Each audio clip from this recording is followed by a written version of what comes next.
کی سعادت حاصل ہو تو نہایت توجہ کے ساتھ سننا چاہیے کہ لاپرواہی کے ساتھ، بے توجہی کے ساتھ قرآن و سنت کی بات سننا یہ مسلمانوں کا شیوہ اور طریقہ نہیں ہے۔ نبی کریم رؤوف الرحیم صلی اللہ علیہ وآلہ وسلم کی ذات گرامی پر درود و سلام پڑھنے کے بے شمار فضائل و برکات ہیں۔ حدیث پاک میں فرمایا کہ زینوا مجالسکم بالصلاۃ علی فإن صلاتکم علی نور لکم یوم القیامہ۔ فرمایا کہ اپنی مجالس کو اور اپنی محافل کو مجھ پر درود پڑھ کر سجا لیا کرو کہ تمہارا مجھ پر درود پڑھنا یہ بروز قیامت تمہیں نور کی شکل میں عطا کیا جائے گا۔ ذو الحجہ کا مہینہ جاری و ساری ہے۔ اس بابرکت مہینے میں خلیفہ ثالث، خلیفہ سوم، صحابی رسول اور وہ ہستی کہ جن کا شمار عشرہ مبشرہ میں بھی ہوتا ہے اور نبی پاک علیہ الصلاۃ والسلام کے نہایت قریبی صحابہ میں ہوتا ہے، جن کو دنیا سیدنا عثمان غنی رضی اللہ تعالی عنہ کے نام سے جانتی ہے۔ آپ کا عرس مبارک بھی اسی مہینے میں آتا ہے، بلکہ آج کی ہی تاریخ ہے 18 ذو الحجۃ الحرام، بلکہ آج کا ہی دن ہے۔ آپ کی جو شہادت ہوئی تھی وہ جمعہ والے دن ہوئی تھی۔ جمعہ والے دن ذو الحجہ کا مہینہ 18 ذو الحجۃ الحرام، اور تقریباً یہی وقت بیان کیا جاتا ہے، جمعے کی نماز کے بعد کا وقت جو ہے آپ کی شہادت کا وقت بیان کیا جاتا ہے۔ مختلف اقوال ہیں، لیکن جو زیادہ تر قول بیان کیا جاتا ہے آپ کی شہادت کے ٹائم اور وقت کے حوالے سے، وہ یہی ٹائم، وقت، دن اور یہی تاریخ ہے۔ تو ان ہستیوں کے جب یہ ایام آتے ہیں تو ان کے تذکرہ خیر ہم کرنے کی سعادت حاصل کرتے ہیں، تاکہ ان کا تذکرہ کر کے دلوں کو جلا بخشیں اور ان ہستیوں کا تذکرہ کر کے ان کی محبت کو دل میں پیدا کریں کہ اللہ پاک نے ان کو کیا شانیں اور کیا عظمتیں عطا فرمائی تھیں۔ سیدنا عثمان غنی رضی اللہ تعالیٰ عنہ، اللہ پاک نے آپ کو بڑی شان و عظمت سے نوازا ہے۔ آپ کو ذو النورین بھی کہا جاتا ہے۔ ذو النورین کا مطلب ہے دو نوروں والا، یعنی دو نوروں والا صحابہ کرام آپ رضی اللہ تعالی عنہ کو کہا کرتے تھے۔ اس کی وجہ کیا تھی کہ نبی پاک علیہ الصلاۃ والسلام نے اپنی شہزادی حضرت سیدتنا رقیہ اور ان کے بعد، ان کی وفات کے بعد حضرت سیدہ ام کلثوم رضی اللہ تعالی عنہما، ان دونوں کی شادی جو ہے وہ سیدنا عثمان غنی سے کروائی تھی رضی اللہ تعالی عنہ۔ اور نبی پاک علیہ الصلاۃ والسلام، اس کے بعد سیدہ ام کلثوم رضی اللہ تعالی عنہا کی بھی وفات ہو گئی۔ تو ایک روایت میں نبی پاک علیہ السلام کا فرمان یوں منقول ہے کہ اگر میری کوئی تیسری بیٹی بھی ان کے علاوہ ہوتی تو میں اس کا نکاح بھی کروا دیتا۔ تو اس کے ایک اور مقام پہ یوں فرمایا کہ اگر میرے پاس 40 بیٹیاں بھی ہوتی تو میں ایک ایک کر کے سب کا نکاح سیدنا عثمان غنی سے کروا دیتا۔ تو اب یہاں پر سیدنا عثمان غنی رضی اللہ تعالی عنہ کے عقد میں چونکہ دو شہزادیاں نبی پاک علیہ الصلاۃ والسلام کی یکے بعد دیگرے آئیں، تو چونکہ نور والے آقا صلی اللہ علیہ وآلہ وسلم کی دو شہزادیاں آپ کے نکاح میں آئیں، آپ کے عقد میں آئیں، تو آپ کا لقب یہ ڈال دیا گیا کہ وہ ہستی کے جن کے پاس دو نور آئے ہیں، ذو النورین، دو نوروں والا۔ اس سے عقیدہ صحابہ ثابت ہوتا ہے کہ صحابہ کرام علیہم رضوان کا محبت والا نظریہ نبی پاک علیہ السلام کے متعلق کیسا تھا کہ جس ہستی کی دو شہزادیاں جن کے عقد میں آ گئی ہیں، جن کے نکاح میں آ گئی ہیں، وہ دو نوروں والے بن گئے ہیں۔ تو اندازہ کیجئے کہ جس ہستی کی شہزادیاں عقد میں آ جانے سے کوئی دو نوروں والا بن جائے تو اس پیارے پیارے آقا صلی اللہ علیہ وآلہ وسلم کی اپنی نورانیت کا کیا عالم ہوگا۔ اس لیے تو ہم کہتے ہیں نا، صبح طیبہ میں ہوئی بٹتا ہے باڑا نور کا، صدقہ لینے نور کا آیا ہے تارا نور کا، آقا تیری نسل پاک میں ہے بچہ بچہ نور کا، تو ہے عین نور تیرا سب گھرانہ نور کا۔ تو نبی پاک علیہ الصلوۃ والسلام وہ نور والی ہستی ہیں کہ آپ سے جس چیز کو نسبت ہو جائے وہ بھی نور والی بن جاتی ہے. اور آپ کے نام نامی جو ہیں، اسماء گرامی جو ہیں، 99 نام جس طرح اللہ تعالیٰ کے ہیں اس طرح نبی پاک علیہ السلام کے بھی ہیں.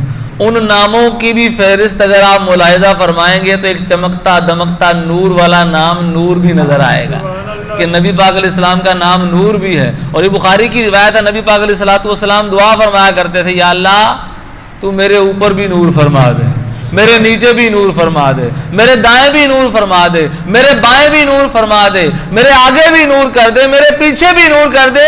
اور پھر آخر میں یہ الفاظ ارشاد فرمایا کرتے تھے، اللہ کی بارگاہ میں عرض کیا کرتے تھے، اللہم اجعلنی نورا، مولا مجھے سراپا نور بنا دے. تو حضور اگر دعا کریں وہ دعا قبول نہ ہو، یہ کیسے ہو سکتا ہے؟ تو میرے آقا کریم علیہ الصلوۃ والسلام سراپا نور ہیں، اور ایسے نور ہیں کہ جس چیز کو آپ اس نورانی ہستی سے نسبت اور تعلق ہو جاتا ہے وہ بھی نور بن جاتی ہے. تو جو 2 شہزادیاں آپ کے عقد میں آئیں تو آپ کو بھی 2 نوروں والا فرمایا گیا. تو سیدنا عثمان غنی رضی اللہ تعالیٰ عنہ آپ کی بڑی شان و عظمت ہے.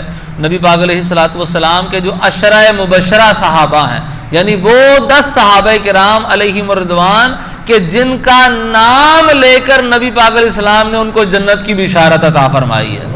صحابہ میں یہ مشہور تھے عشرہ مبشرہ صحابہ. کبھی کوئی معاملہ کا ڈسکس ہونا ہوتا تھا تو جو شورا بیٹھتی تھی ان میں صحابہ عشرہ مبشرہ پہلے آتے تھے. ٹھیک ہے، ان میں 4 خلفاء ہیں اور دیگر صحابہ بھی موجود ہیں. تو 4 خلفاء میں تیسرے نمبر پر آپ کا نام نامی آتا ہے، اور جنتی صحابہ میں بھی تیسرے نمبر پر آپ کا نام نامی آتا ہے. یعنی جن 10 کو نبی پاک علیہ السلام نے جنت کی بشارت عطا فرمائی اس میں بھی ترتیب میں تیسرے نمبر پہ سیدنا عثمان غنی رضی اللہ تعالیٰ عنہ کا نام نامی ہے. آپ کی بڑی شان و عظمت ہے. آپ کو غنی، عثمان غنی با حیا بھی کہا جاتا ہے. اس ہستی کی سب سے زیادہ حیا والی شخصیت نبی پاک علیہ الصلوۃ والسلام سیدہ عائشہ صدیقہ رضی اللہ تعالیٰ عنہ کے گھر آرام فرما ہے، اور اس حال میں آرام فرمائے کہ آپ کی جو ٹانگیں مبارک ہیں اس میں سے کپڑا چادر ہٹی ہوئی تھی اور پنڈلیاں وغیرہ نظر آ رہی تھیں. تو اب نبی پاک علیہ السلام یوں آرام فرمائے، چت لیٹے ہوئے ہیں. تو سیدنا ابوبکر صدیق رضی اللہ تعالی عنہ حاضر خدمت ہوتے ہیں. نبی پاک علیہ السلام ان کو اسی حالت میں رہتے ہوئے اجازت عطا فرماتے ہیں کہ آ جاؤ اندر. تو گفتگو وغیرہ فرماتے ہیں. اس کے بعد سیدنا عمر فاروق اعظم رضی اللہ تعالیٰ عنہ اجازت طلب کرتے ہیں. نبی پاک علیہ السلام اسی حالت پر ہیں اور اجازت عطا فرماتے ہیں کہ بے اندر آ جاؤ. اس کے بعد سیدنا عثمان غنی رضی اللہ تعالیٰ عنہ کی آواز آتی ہے کہ حضور کیا مجھے بھی اندر آنے کی اجازت ہے؟ نبی پاک علیہ السلام سیدھے ہو کر بیٹھ جاتے ہیں، سیدھے ہو کر بیٹھ جاتے ہیں، اپنے کپڑوں کو درست کرتے ہیں، اپنے کپڑوں کو درست کرتے ہیں. اور ایک روایت میں یوں آیا کہ سیدہ عائشہ صدیقہ رضی اللہ تعالیٰ عنہ سے بھی کہتے ہیں کہ تم بھی صحیح طرح پردہ کر لو. اب سیدنا عثمان غنی رضی اللہ تعالیٰ عنہ آتے ہیں.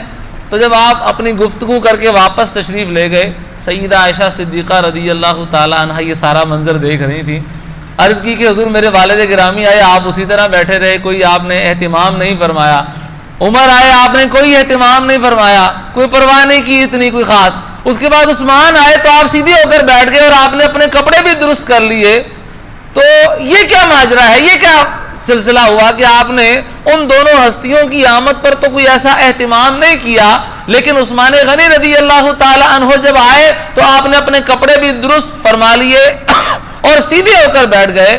تو نبی پاک علیہ الصلوۃ والسلام نے ارشاد فرمایا، الا استحیی من رجل تستحیی منہ الملائکہ، اے عائشہ میں ایسے شخص سے حیا کیوں نہ کروں کہ اللہ کے فرشتے بھی جس سے حیا کرتے ہیں. جی اللہ کے فرشتے بھی جس بندے سے حیا کرتے ہیں میں اس سے حیا کیوں نہ کروں.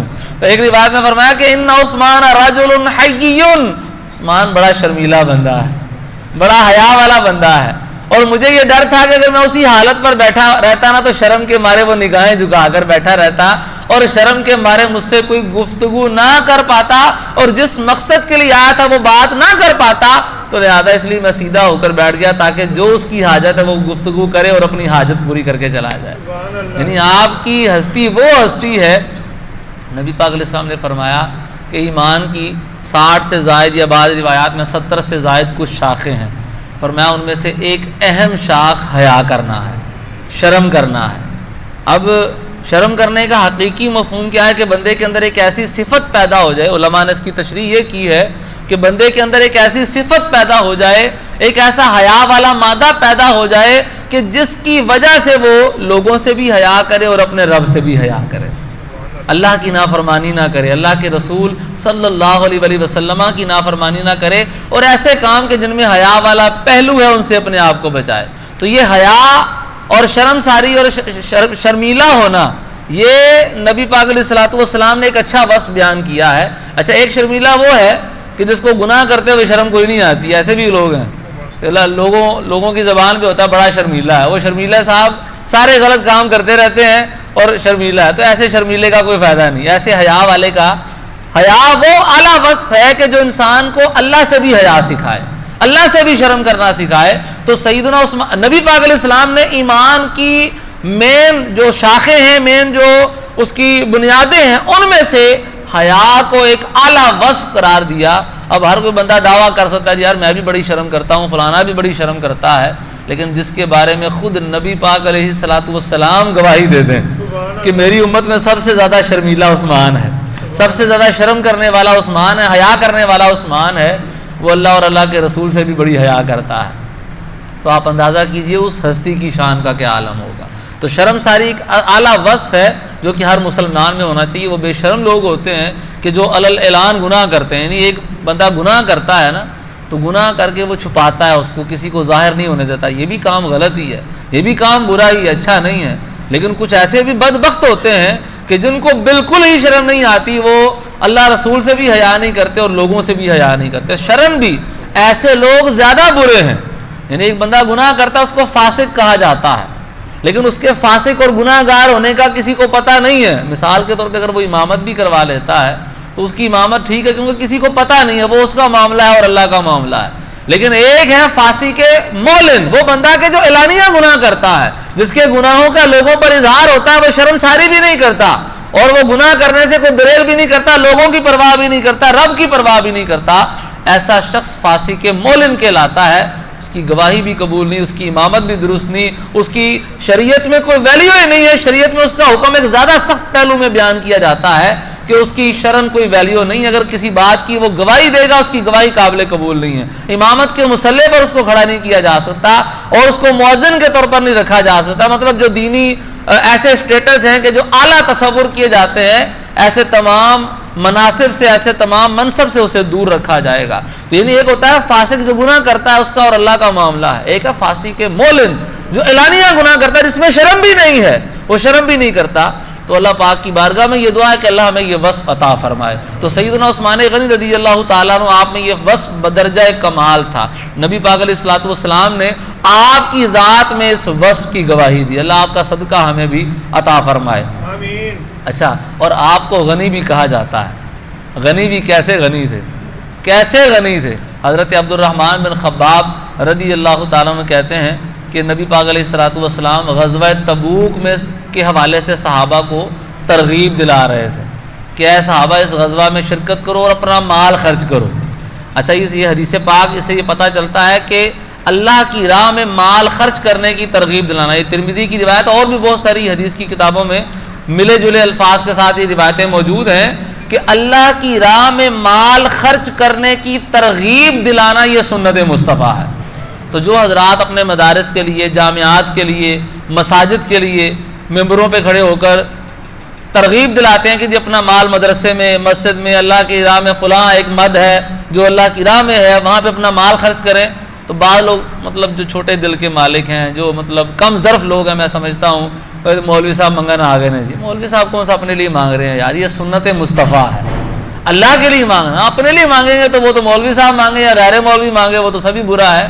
لیکن اللہ کے دین کے لیے مانگنا, مسجد اور مدرسے کے لیے مانگنا, اللہ کی راہ میں خرچ کرنے کے لیے مانگنا, یہ سنت مصطفیٰ ہے. اور دینا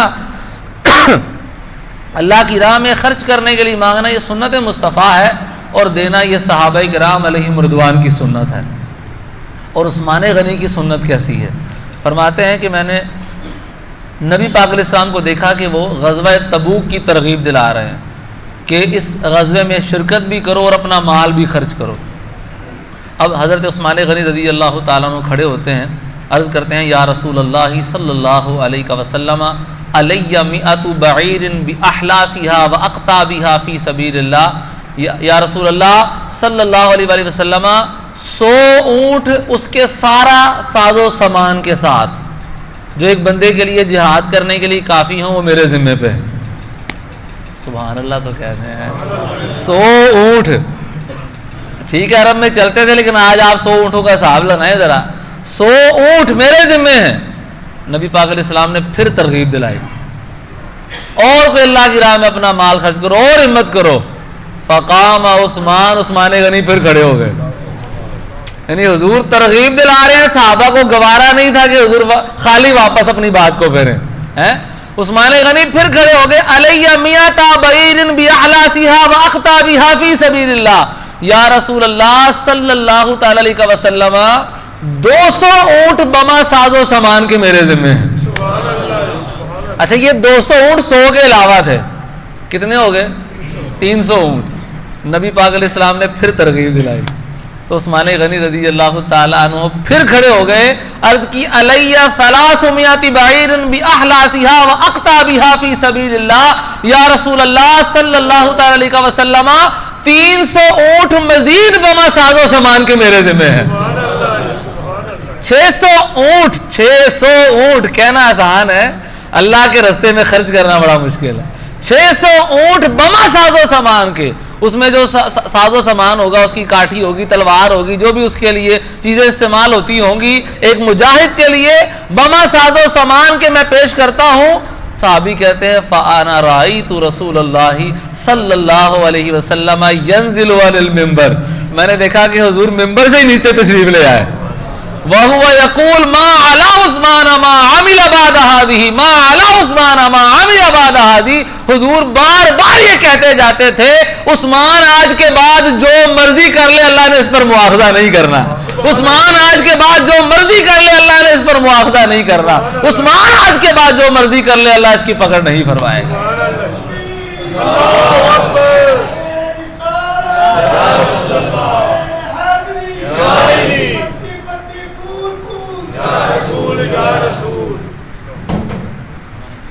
اب اچھا ایک اور روایت میں عبد الرحمن بن سمورہ رضی اللہ تعالیٰ عنہ کہتے ہیں، یہ مسند امام احمد کی روایت ہے، یہ بھی غزوہ تبوک کا ہی موقع ہے۔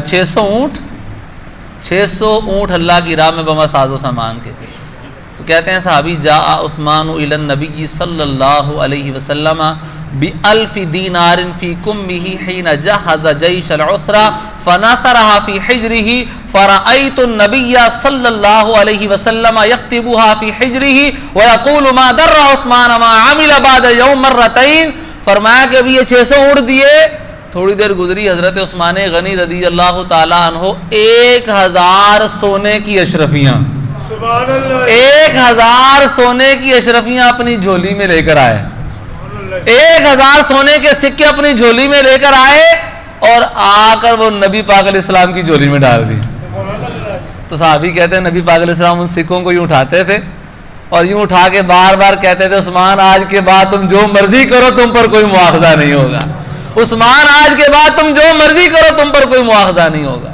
کتنی بڑی شان رب کے محبوب نے آپ کو عطا فرمائی۔